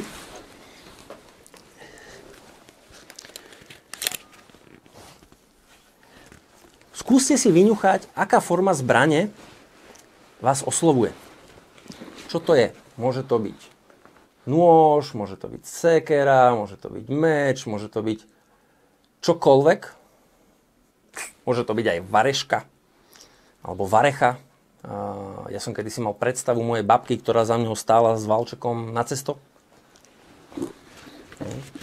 A čo je zaujímavé na tej práci so zbraňami, že je to niečo, čo je hmotné, čo je uchopiteľné. Je to niečo, s čím si vytvárame vzťah. A pamätáte si, že som vám hovoril, že hanba je niečo, čo vzniklo vo vzťahu a vyliečiť sa to dá opäť iba vo vzťahu. A čím väčšia hanba, tým väčšia potreba tej druhej strany toho svedka alebo toho vzťahu tam je. A zbraň, tá práca s tým hmotným predmetom, vytvára jednu špecifickú formu vzťahu. Je to hmatové, nikam to neutečie, neodmietne ma to. Keď ju mám v ruke, tak si zároveň môžem a potrebujem uvedomať to, že držať ju viem vďaka tomu, že mám nejakú silu. Šamani hovorili, keď chce človek narábať so silou, musí nejakú mať. Takže veľakrát ľudia, ktorí hovoria alebo sa cítia tak, že bezradne, bezmocne, ktoré sa prejavuje buď rozpadnutou štruktúrou, že sa rozlejeme, alebo tým, že do všetkého tlačíme a sme zúriví, tak pri kontakte so zbraňou sa niečo zrazu zmení. Ono nás to centruje. A je to niečo, čo máme v ruke, čiže máme vytvorený vzťah, držíme to. Hej. Takže nájdite si, vyňuchajte si, čo by bola tá zbraň pre vás a vyskúšajte, aké to je, keď budete riešiť niečo v živote. Skúste si pri tom riešení zobrať tú zbraň do ruky a sledujte, čo to s vami spraví, čo to spraví s vašim postavením tela, dýchaním, pozornosťou a čo to spraví s vašim vnímaním tej situácie a seba v tej situácii. OK? Pretože áno, keď sa o seba zaujímame, tak si uvedomujeme tú veľkosť toho neznáma. Ako Oliver ako píše, že my vlastne nevieme úplne presne, do čoho rastieme. Máme nejakú víziu. Môžeme ju naplňovať, ale po tej ceste vlastne zisťujeme častokrát, že či tá vízia, po ktorej sme išli, či to bola naša vízia. Či to bolo to, čo naozaj my potrebujeme, alebo nám iba bolo povedané, že by sme to mali potrebovať. Lebo inak to nemáme ako zistiť. Hej. Tým postupným rozvíjaním. A to je dôvod, prečo som vlastne začal kombinovať prácu s hanbou, s bojovými umeniami. Pretože nám pomáhajú veľmi láskavým spôsobom sa o seba postarať a mať telesný, telový zážitok, také hlboké telové vedenie alebo vedomie, že sa o seba vieme postarať v situáciách. Preto kombinujem bojové umenia s hanbou. Takže pokiaľ vás niečo také zaujíma, tak vás pozývam. Teraz otváram trojmesačný takýto zábavný výlet v štvrtky a z času na čas budem robievať víkendovky. Alebo pokiaľ by ste chceli, aby som niečo také spravil u vás, tam, kde žijete, pokiaľ zoženete 10 ľudí, tak môžem spraviť nejaký workshop, víkendovku alebo niečo aj u vás. Veľmi rád to budem zdieľať. Takže tak. Takže unshaming je o prijímaní odvahy cítiť a naplňať svoje potreby a cez to naplnenie potom zdieľať svoje dary do sveta. A robíme to hlavne cez telo. Ďakujem vám za pozornosť. Počasie vám prinesiem ešte pár takýchto vstupov, kde sa budeme baviť o praktickejších veciach v zmysle bolesť hlavy, v zmysle niečo sa mi deje a neviem, čo to je. Alebo niečo, čo vymyslíte vy, s čím prídete vy. Takže vás pozývam, prineste otázky, prineste témy, ktoré by sme mohli spolu otvoriť, rozobrať. A tým pádom úplne egoisticky mi to pomáha vytvárať so sebou a s vami lepší vzťah. Takže je to veľmi egoistické odo mňa. A ten egoizmus hovorí o mojej potrebe byť v spojení. Ďakujem vám. Prajem vám pekný večer. Čaute.